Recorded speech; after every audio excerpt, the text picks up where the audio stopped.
O wives of Lamech, listen to my speech.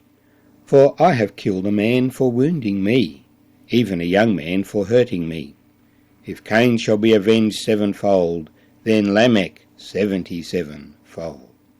My name's Arthur. Thank you for joining me as we turn to Genesis chapter 4 and read the consequences in Cain's family of his murder and his refusal to repent, his turning away from God, moving east into a land of wandering, into the land of Nod. Now we see some worldly things being developed. We see livestock production, we see music, and we see the building of things with bronze and iron, metallurgy. We see the building of a city. Alongside this, we have pride, and we have a man rising up and ruling over and making himself, as it were, as God over his fellow men.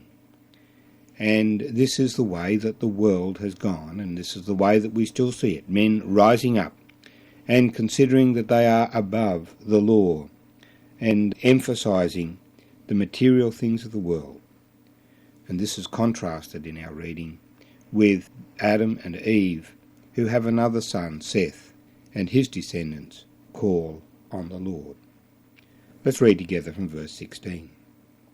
Then Cain went out from the presence of the Lord and dwelt in the land of Nod on the east of Eden.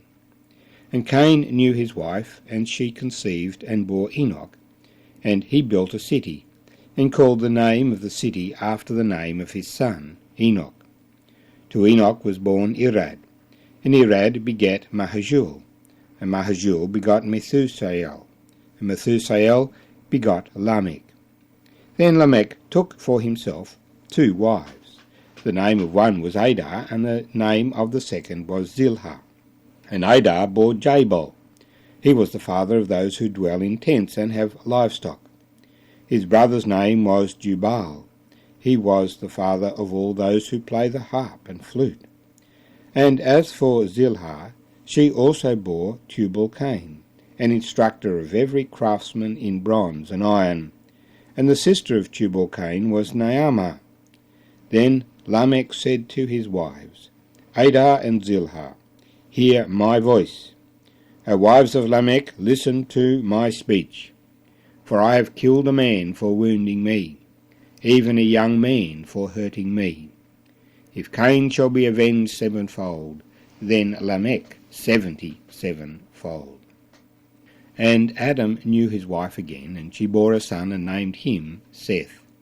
For God has appointed another seed for me instead of Abel, whom Cain killed. And as for Seth, to him also a son was born, and he named him Enosh. Then men began to call on the name of the Lord. And may the Lord bless these words to us. So Cain's family was away from the presence of the Lord. They went away. They chose to go that path. Cain didn't ask for forgiveness. He didn't repent. He bemoaned. He was remorseful for his punishment. But he didn't repent. He never said, I should never have killed Abel. He would not admit his mistake. So he knew his wife. And some say, where did he get a wife from? Well, obviously Cain's wife was one of his sisters. We're told subsequently that Adam and Eve had sons and daughters. And while the focus on the story is on the men, because the men have been given the responsibility for leadership and headship, the sisters were there, and they provided the wives in this first family. Indeed, the practice of marrying sisters and half-sisters and close relatives continued to the time of Abraham, for his wife was his half-sister, the daughter of his father, but not his mother. And we say, well, that's not legal.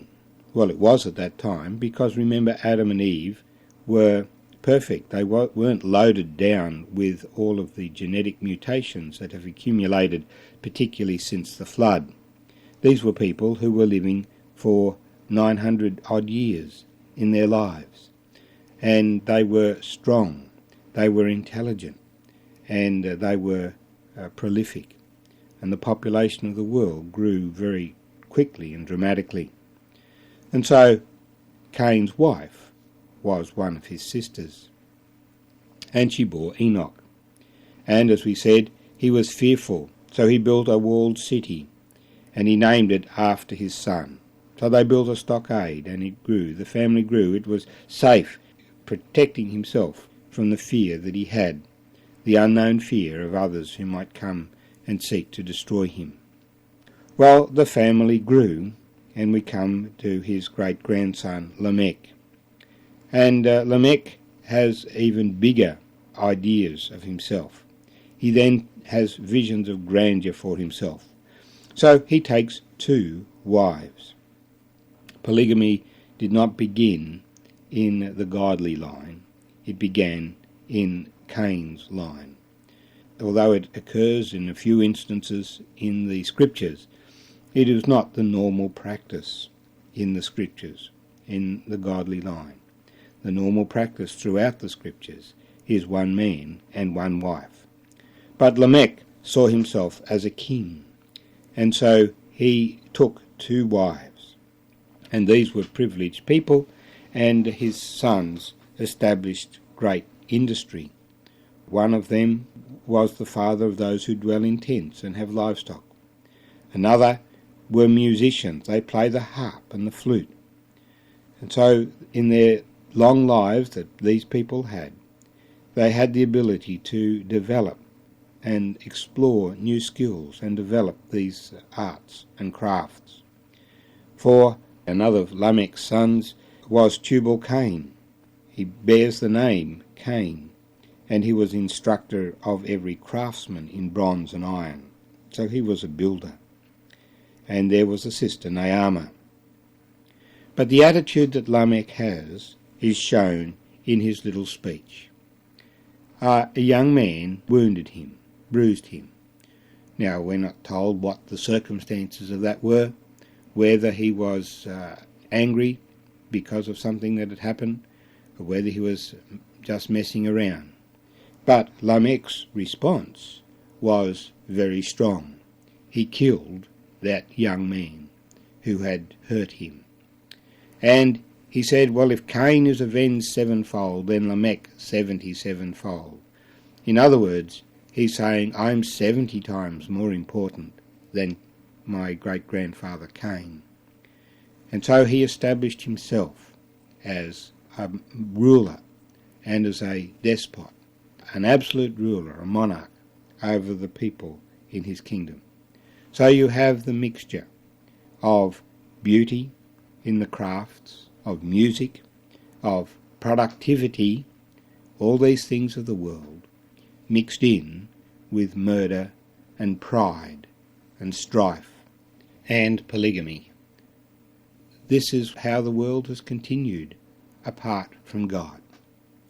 But the contrast is made with the family of Adam.